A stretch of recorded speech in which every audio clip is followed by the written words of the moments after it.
Hello welcome back दोस्तों। आज मैं my girlfriend is an alien के सेकंड एपिसोड की स्टोरी बताने जा रहा हूं। तो आइए शुरू करते हैं। जायोकी से आग लग जाती है तो फैंग लैंग अपनी शर्ट उतारकर उस आग को बुझाता है। जायोकी उसकी बॉडी देखकर फिर से अट्रैक्ट हो जाती है। फैंग लैंग उससे पूछता है कि फैंग ली कहाँ है, तो वो ना समझी में उसे ली का पता बता देती है। फैंग लैंग वहाँ से चला जाता है। उसके जाते ही जायोकी का अट्रैक्ट टूट जाता है और वो समझ जाती है कि मैंने उसे सब कुछ बता दिया है। वो फैंग ली को बचाने के लिए अपनी पावर का इस्तेमाल करके फैंग लैंग से पहले ही होटल में पहुंच जाती है और फैंग ली को बताने की कोशिश करती है कि फैंग लैंग उसे पकड़ने आ रहा है, वो जल्द वहां से निकल जाए। पर ली उसे समझाता है कि भाई को तो उसका पता मालूम ही नहीं है, वो कैसे पहुंचेंगे। ली उसकी कोई बात नहीं सुनता और उसे बैठने को कहता है। वो उसकी बातों में लग जाती है। फैंग ली कहता है कि उसने उसकी बहुत हेल्प की है, इसलिए हम दोनों आज से ही फ्रेंड हैं।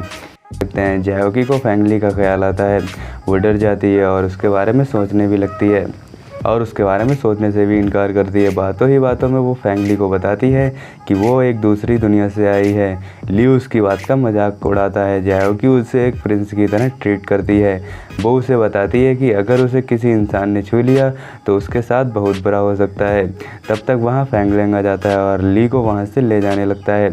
जायोकी फैंग के सामने आ जाती है, उसे ली को ले जाने से रोकती है, लेकिन फैंग नहीं मानता। जायोकी सोचती है कि उसका इनिशिएटर ज़रूर फैंग लैंग के घर पर ही होगा और वो फैंग लैंग से कहती है कि वो भी ली के साथ जाएगी क्योंकि वो फैंग ली को बहुत अच्छी दोस्त है, इसलिए वो ली को अकेला नहीं छोड़ेगी। फैंग लैंग इस बात से इनकार कर देता है। तभी दोनों मिलकर फैंग लैंग के पैर पकड़ लेते हैं। जायोकी कहती है कि वो ली का बहुत अच्छे से ध्यान रखेगी, तो फैंग मान जाता है।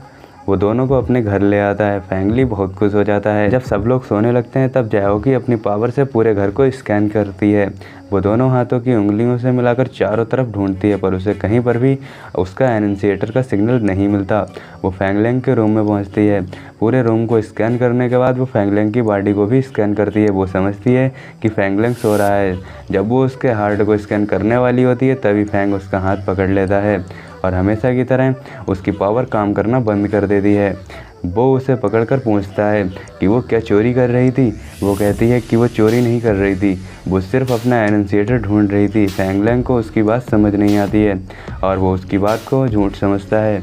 जायोकी वहाँ से गायब हो जाना चाहती है पर उसके सामने उसकी पावर काम नहीं करती। फैंग लैंग उसे घर से निकाल देता है। सुबह जब ली उठता है उसे पता चलता है कि फैंग लैंग ने जायोकी को घर से निकाल दिया है, तो वो अपने भाई से नाराज़ हो जाता है और कहता है कि जायोकी बहुत अच्छी लड़की है, ऐसा कुछ नहीं करेगी, आपने उसके साथ अच्छा नहीं किया। उधर जायोकी डिलीवरी करके होटल आती है तो मिस चाय उसे कहती हैं कि वो फैंग लैंग को अपने होटल से कॉन्ट्रैक्ट करने के लिए मना ले और उसे कॉन्ट्रैक्ट पेपर बनवा कर देती है कि अगर फैंग लैंग उससे पार्टनरशिप करने के लिए मान जाए तो उसे इन पेपरों पर साइन भी करवा ले। जायोकी हिम्मत करके फैंग लैंग के ऑफिस पहुंचती है। जायोकी ऑफिस में घुसने के लिए अपनी पावर से वक्त को रोक देती है और सारे लोग फ्रीज हो जाते हैं और वो ऑफिस में घुस जाती है, पर फैंग लैंग अब भी फ्रीज नहीं होता। फैंग लैंग को समझ नहीं आ रहा है कि आखिरकार उसके साथ क्या हो रहा है। जायोकी उसके केबिन में घुस जाती है और उसकी एक फाइल में वो कॉन्ट्रैक्ट पेपर रख देती है और अपना एनन्सिएटर ढूंढने लगती है। तभी ग्लास वाल से जायोकी फैंग लैंग को आता देख लेती है और वो छुप जाती है, लेकिन फैंग लैंग उसे देख लेता है। उससे पूछता है कि वो यहाँ क्या कर रही है। जायोकी कहती है कि वो उसका एनन्सिएटर लौटा दे, अगर वो वापस कर देगा तो जायोकी अपनी शक्ल उसे दोबारा कभी नहीं दिखाएगी। वो कहता है कि उसके पास उसका कुछ भी नहीं है। जायोकी उसे बताती है कि जब उसका कार एक्सीडेंट हुआ था तब उसी ने उसको बचाया था। फैंग लैंग को बचाने के चक्कर में एनन्सिएटर फैंग के पास गिर गया था। वो पूछता है कि क्या तुमने मुझे बचाया था, तो जायोकी कहती है कि हाँ, मैंने तुम्हें बचाया था। फैंग लैंग उसकी बात का भरोसा नहीं करता है क्योंकि उसे कुछ याद नहीं है। रही थी इधर जियांगसू, जिसे फैंग लैंग के लिए उसके डैड ने पसंद किया था। वो फैंग लैंग से मिलना चाहती है पर फैंग लैंग बिजी होने का बहाना कर देता है और अपने असिस्टेंट हान के जरिए वो गुस्से में आकर फैंग लैंग की कार का शीशा तोड़ देती है। वजह से वो उससे मिलने नीचे आता है और वो सॉरी कहता है क्योंकि वो बहुत बिजी था, इसलिए उससे मिलने नहीं आ पाया। जियांगसू वहाँ से चली जाती है। इधर फैंग ली को पता चलता है कि जियांगसू कोरिया वापस आ गई, लेकिन उसके भाई के लिए, तो उसे बहुत गुस्सा आ जाता है क्योंकि वो जियांगसू से बहुत ज़्यादा प्यार करता था। वो गुस्से में घर से भाग जाता है। वो जायोकी को होटल में पहुँच जाता है। वो बहुत शराब पी लेता है, हालांकि जायोकी मना करती है पर वो नहीं मानता। वो नशे में जायोकी को जियांगसू समझ लेता है और वो जायोकी का हाथ पकड़ लेता है, जिससे उसकी सेफ्टी सिस्टम खत्म हो जाता है और उसे बहुत ज़्यादा ठंड लगने लगती है। उसका पूरा जिस्म ठंडा पड़ जाता है। तो मरने ही वाली होती है। इधर फेंग लैंग ली को ढूंढता हुआ जैयोगी के होटल में आता है।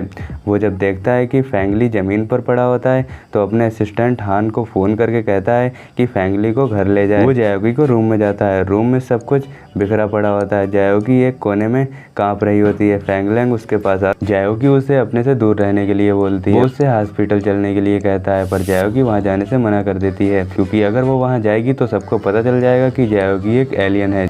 जैयोगी फेंग लैंग के गले लग जाती है, क्योंकि शायद उसके अंदर एनन्सिएटर होने की वजह से वो बहुत गर्म होने लगता है, जिससे जैयोगी को बहुत आराम मिलता है। तो दोस्तों यहीं पर दूसरा एपिसोड खत्म हो जाता है। कैसी लगी ये वीडियो लाइक और शेयर करना ना भूलें, और ऐसी ही एक्सप्लेनेशन देखने के लिए हमारे यूट्यूब चैनल को सब्सक्राइब करें।